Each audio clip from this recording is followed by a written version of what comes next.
বৈদিক যুগ থেকে মূলত বেদ, বেদান্ত এবং বেদাঙ্গকে আশ্রয় করে এই জ্ঞানযোগ এবং কর্মযোগের ধারা প্রবাহিত হয়ে এসেছে। অন্যদিকে ভক্তি যোগ সেটা ভাগবত আদি পুরাণ সাহিত্যকে কেন্দ্র করে বা আশ্রয় করে প্রকাশ লাভ করেছে। বিশুদ্ধ জ্ঞানযোগ, বিশুদ্ধ কর্মযোগ কিন্তু কালের শাসনে আজকে ম্রিয়মাণ। কারণ বিশুদ্ধ কর্মযোগী বা বিশুদ্ধ জ্ঞানযোগী আজকে আর কোথায় আমরা দেখতে পাই? এর কারণ অবশ্য খুব সহজ। কারণ এই যে দুটো সাধন মার্গ, জ্ঞানযোগ এবং কর্মযোগ, এগুলি অপেক্ষাকৃত কঠিন। এটা সবাই পারে না। এর অধিকার লাভ করাটা সুকঠিন। কেন? যেমন জ্ঞানযোগে জ্ঞানের অনুসন্ধান করা। কোন জ্ঞান? পরম জ্ঞান, পরব্রহ্মের জ্ঞান, যিনি নিরাকার, নির্বিকার, নির্গুণ, নাম নেই। এই যে এমন একটি বস্তুর কনসেপশন করা, এটা তো ভীষণ কঠিন ব্যাপার। এবং তার জন্য চিত্তশুদ্ধি করতে হয়। এগুলো হচ্ছে উপক্রমণিকা। এগুলো না করে যদি আমি জ্ঞানযোগের পথে এগুই, তাহলে কিছুই করতে পারবো না। চিত্তশুদ্ধি, বাক শুদ্ধি, আহার শুদ্ধি, দৃষ্টি শুদ্ধি কঠিন ব্যাপার। কিংবা কর্মযোগ, কর্মযোগের মূল কথা কি? যে কর্ম ফল আকাঙ্ক্ষা রহিত হয়ে বা কর্মফল শ্রীকৃষ্ণ চরণে, ইষ্ট চরণে সমর্পণ করে কর্তব্য কর্ম সম্পাদন করা, তো কঠিন ব্যাপার। আমার অহমিকা, আমার প্রবৃত্তি আমাকে সবসময় কর্মফলের আকাঙ্ক্ষায় প্রবৃত্ত করবে। আবার ওই জ্ঞানযোগের পথে আমার অহংকার, জ্ঞান মানে যেটা জ্ঞেয়, যাকে জানতে হবে, আর যে জ্ঞাতা মানে আমি যে জানার চেষ্টা করছি, এই জ্ঞেয় এবং জ্ঞাতার মধ্যে একটা প্রাচীর খাড়া করে, প্রাচীর তুলে দাঁড়িয়ে পড়বে। তার ফলে জ্ঞানযোগী সে কিন্তু পথভ্রষ্ট হবে। এই যে অহংকার, এই যে লোভ, মদ, মোহ, মাৎসর্য, এই যে প্রবৃত্তি, রিপু এবং প্রবৃত্তি, এগুলো নিয়েই তো মানুষ। কাজেই সেই মানুষের জ্ঞানযোগ এবং কর্মযোগ অবলম্বন করা খুব কঠিন। বলা হয় যে কর্মযোগে বেদোক্ত যে যজ্ঞ কর্ম, সেটাই উৎকৃষ্ট কর্ম। এবং বহু বহু সংখ্যক যজ্ঞের কথা আমরা পাই, এবং সেগুলো খুব কঠিন। অশ্বমেধ যজ্ঞ, রাজসূয় যজ্ঞ, এগুলো অবশ্য এক একটি বর্ণের এক একটি যজ্ঞের কথা বলা আছে, কিন্তু প্রত্যেকটা যজ্ঞই অত্যন্ত কঠিন। সেই যজ্ঞ অনুষ্ঠান করা বর্তমান যুগে মানুষের পক্ষে সম্ভব নয়। কাজেই যেটা বলতে চাইছি সেটা হচ্ছে জ্ঞানযোগ এবং কর্মযোগ অত্যন্ত কঠিন পথ, এবং এই যোগে অগ্রসর হবার জন্য সেই অধিকারী হয়ে ওঠাও, মানে যোগ্য হয়ে ওঠাও খুব কঠিন। কিন্তু অন্যদিকে ভক্তি যোগ হচ্ছে সহজ সাধন, এবং প্রত্যেক মানুষই এই ভক্তি যোগের অধিকারী। জ্ঞানযোগের অধিকারী কিন্তু সবাই নয়। কর্মযোগেরও তাই, কিন্তু ভক্তি যোগের অধিকারী প্রতিটি মানুষ। এটার মধ্যে, এই ভক্তি যোগের মধ্যে যেন একটা সাধনার সহজীকরণ, সরলীকরণ এবং গণতন্ত্রীকরণ হয়েছে। অর্থাৎ সবাই এখানে স্বাগত, সাদর সম্ভাষণ জানিয়েছে এই ভক্তিযোগ। তাই ভক্তিযোগ কালের শাসনকে উপেক্ষা করে আজও সমানভাবে প্রবাহিত। এখন এই যে ভক্তি যোগে সবাই স্বাগত, এটার কারণ একটু সংক্ষেপে আমাদের বুঝে নেওয়া দরকার। তার কারণ হলো ভক্তিযোগ প্রতিটি সত্তার অন্তর্নিহিত এবং স্বাভাবিক প্রবণতা। কেন বলছি? তার কারণ ভক্তির মূল কথা হলো টান, অ্যাডহিয়ারেন্স, অনুরাগ, ভালোবাসা। এই যে বস্তুগুলি, এটাকেই শাস্ত্র বলছে সুরত, লিবিডো। সুরত মানে হলো যোগাবেগ, যুক্ত হবার আবেগ। আর এই ভক্তিরও মূল কথা যে ভালোবাসা, টান, যেভাবেই বলি না কেন, অনুরাগ, অ্যাডহিয়ারেন্স, এগুলিও সেই যুক্ত হবার আবেগ থেকেই আসে। আর এই যুক্ত হবার আবেগ বা সুরত সম্বেগ, এটা প্রত্যেকটা সত্তার মধ্যে রয়েছে। যেখানেই আবেগ, সেখানেই একটা কম্পন, একটা স্পন্দন, আর সেখানেই তারই স্থূল রূপ হচ্ছে শব্দ। এই জন্য ওই যে পরব্রহ্ম, পরম কারণ ঈশ্বর যখন প্রকাশিত হলেন, তখন এই টানের বিভিন্নতা, স্পন্দনের বিভিন্নতা, সুরতের বিভিন্নতা, এই বিভিন্ন সৃষ্টি, বিভিন্ন সত্তার সৃষ্টি করল। কিন্তু প্রত্যেকটা সত্তার মধ্যে তার মতো করে নির্দিষ্ট কম্পন, স্পন্দন নিয়ে এই টানটা রয়েছে, এই যোগাবেগটা রয়েছে। কাজেই ভক্তির যে মূল লওয়াজিমা, যার ওপর ভক্তি দাঁড়িয়ে আছে, সেটা প্রত্যেকটা সত্তার মধ্যে অনুস্যূত হয়ে আছে। জ্ঞান যোগে তা নয়। জ্ঞান যোগে এই জন্য সাধনার আগে প্রস্তুতি লাগে, অধিকার লাভ করতে হয়। কর্মযোগেও তাই, কিন্তু ভক্তি যোগে প্রত্যেকেই অধিকারী, কারণ প্রত্যেকের মধ্যেই ওই প্রয়োজনীয় যে লওয়াজিমা, ভক্তি সাধনের জন্য দরকার যেটা, সেটা রয়েছে। সেটা হচ্ছে তার সুরত সম্বেগ। এই কারণগুলোর জন্য ভক্তিযোগ আজও সমান বেগবান, একইভাবে আজও। এবং বলা হয় যে এই কলিযুগে ভক্তি হচ্ছে একমাত্র পথ ঈশ্বর প্রাপ্তির। এইবার এই যে ভক্তি যোগের সহজীকরণ এবং গণতন্ত্রীকরণ, এটা হচ্ছে এই ভক্তি যোগের শ্রেষ্ঠত্বের প্রথম নিদর্শন, প্রথম অভিজ্ঞতা।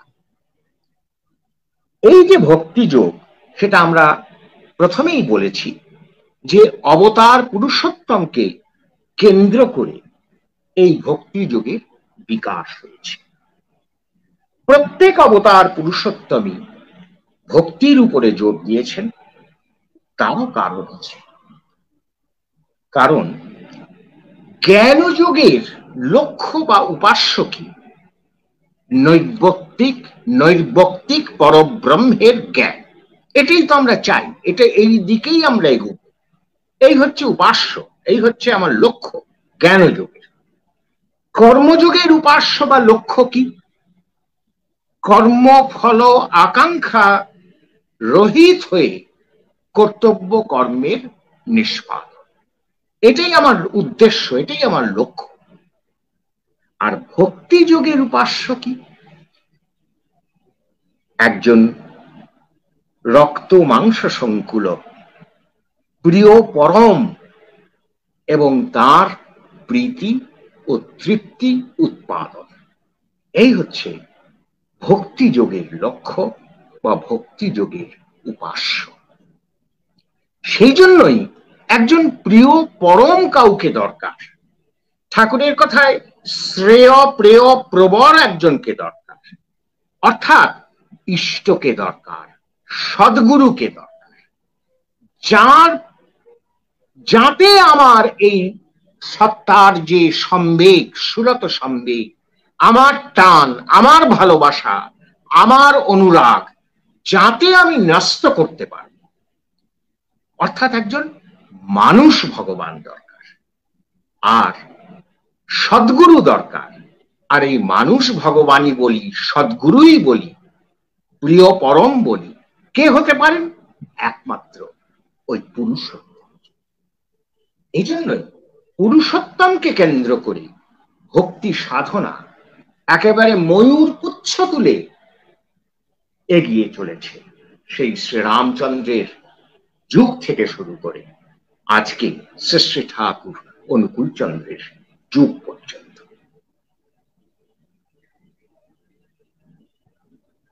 ভক্তিবাদের পুরুষোত্তম কেন্দ্রিক ধারাটা হচ্ছে বলিষ্ঠতম ধারা, কিন্তু অন্যান্য ধারাও আছে, নেই তা নয়। যেমন মুসলমান সম্প্রদায়ের সুফি মত, এটাও ভক্তি মতবাদ। আমাদের বাংলার আউল বাউল দরবেশ, এদের যে মতবাদ, সেটাও ভক্তির মতবাদ। আবার সহজিয়া বৈষ্ণব ধর্ম, সেটাও ভক্তি আশ্রিত ধর্ম। এবং এই ভক্তি যোগ বা ভক্তি তত্ত্বের একটা বিশিষ্ট প্রকাশ আমরা দেখতে পাই আগ্রা সৎসঙ্গের সন্তমত বা সুরত শব্দ যোগের মধ্যে। সেও ভক্তি যোগেরই একটা বিশিষ্ট প্রকাশ। কাজে ভক্তি যোগের যে পরিধিটা কত বড়, সেটা আমরা এর থেকে বুঝতে পারছি। এবং এটাও ভক্তি যোগের যে কতখানি মানুষ গ্রহণ করেছে, গ্রহণযোগ্যতা, তাকে প্রমাণ করে। জ্ঞানযোগ, কর্মযোগ, ভক্তিযোগ, এই যে তিনটে যোগত্রয়ী বা সাধন মার্গত্রয়ী, প্রধান সাধন মার্গ, এগুলো কিন্তু বিচ্ছিন্ন এবং পৃথক নয়। ভক্তি যোগের মধ্যে সমস্ত যোগের আত্যন্তিক সমাপতন বা সমাধান হয়েছে। এটা ভক্তি যোগের দ্বিতীয় শ্রেষ্ঠত্ব। একটা বললাম সহজীকরণ, মানে সাধনার সহজীকরণ, গণতন্ত্রীকরণ এবং একটা আপামর জনসাধারণের গ্রহণযোগ্যতা, এটা যদি প্রথম শ্রেষ্ঠত্ব হয়, দ্বিতীয় শ্রেষ্ঠত্ব হচ্ছে জ্ঞানযোগ এবং কর্মযোগের সমাধান, বা মানে একসঙ্গে মিলিত হচ্ছে তারা ভক্তি যোগের মধ্যে। অর্থাৎ একটা বৃন্ত, একটা বৃতি যেমন শতদল পুষ্পকে ধারণ করে থাকে, তেমনি ভক্তি যোগ আর সমস্ত যোগকে, সমস্ত সাধন পদ্ধতিকে ধারণ করে রয়েছে। বস্তুত ভক্তি যোগে অন্য সব যোগ মিলিত হচ্ছে, এটাই সব কথা, শেষ কথা নয়। ভক্তি ছাড়া যে যোগের মাধ্যমেই আমি সাধনা করি, ভক্তি ছাড়া কিন্তু সাধনায় সিদ্ধি লাভ সম্ভব নয়। তার মানে ভক্তি হচ্ছে সিদ্ধি। আমি যদি জ্ঞান যোগের সাধনা করি, সেখানেও আমার ভক্তি প্রয়োজন।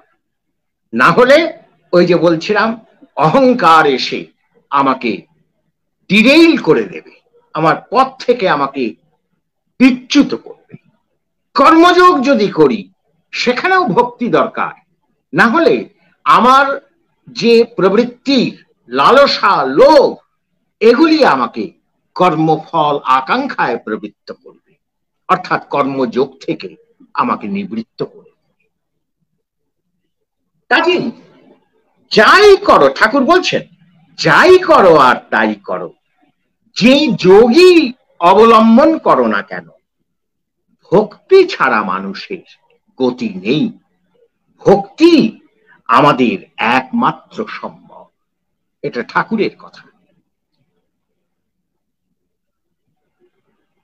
জ্ঞানযোগে যেমন কিভাবে অহংকার সৃষ্টি হয় তার একটা উদাহরণ বরং দেওয়া যাক। আমরা দেখেছি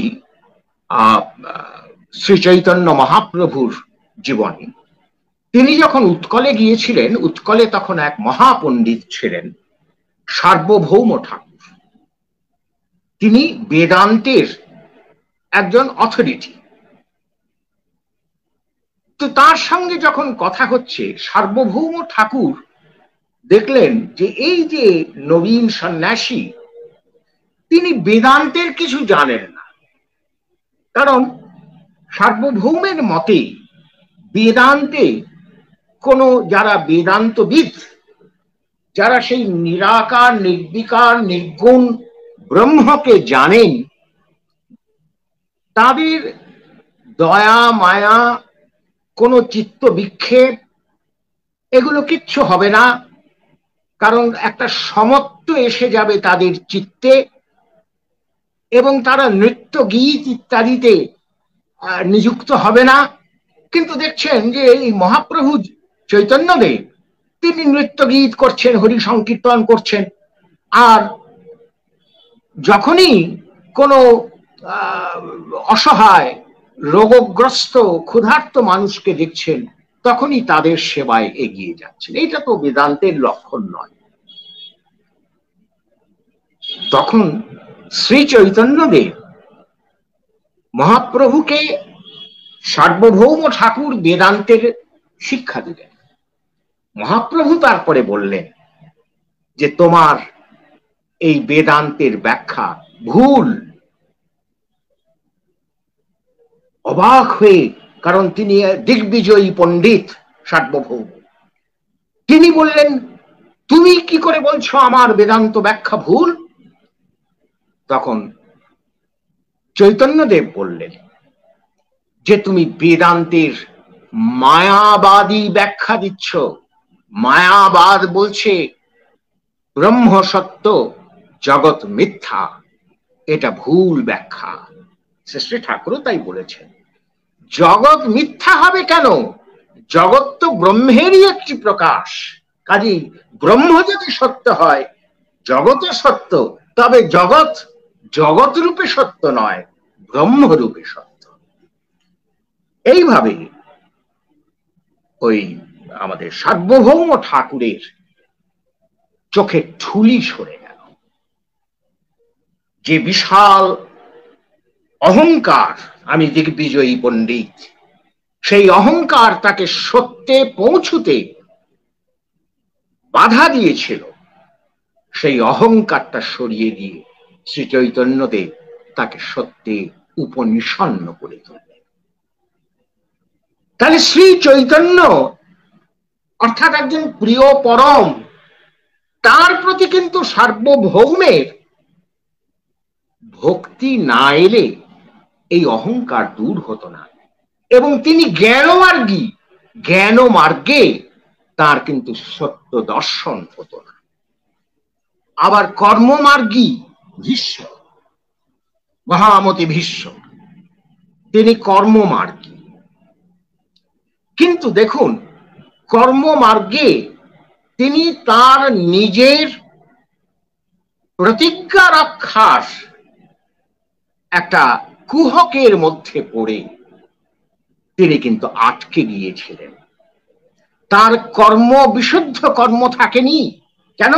কারণ তিনি অধর্মের আশ্রয় নিয়ে এবং অধর্মের সমর্থনে যুদ্ধ করেছিলেন। এ ধর্ম তো বিশুদ্ধ ধর্ম হতে পারে না। তার মূলে কি রয়েছে? ওই তারই করা প্রতিজ্ঞা, তাতে তিনি আবদ্ধ। এটাও একটা প্রবৃত্তির বিরাট কুহক। প্রবৃত্তিটাকে আবদ্ধ করে রেখেছে, যদিও প্রবৃত্তি মানেই কিন্তু খারাপ তা বলা যায় না। এটা একটা ভালো প্রবৃত্তি যে প্রতিজ্ঞা করলে সেটা রক্ষা করা, কিন্তু তারও অভিভূতিতে যদি আমি আবদ্ধ থাকি তাহলে কিন্তু কর্মমার্গেও আমি এগুতে পারব।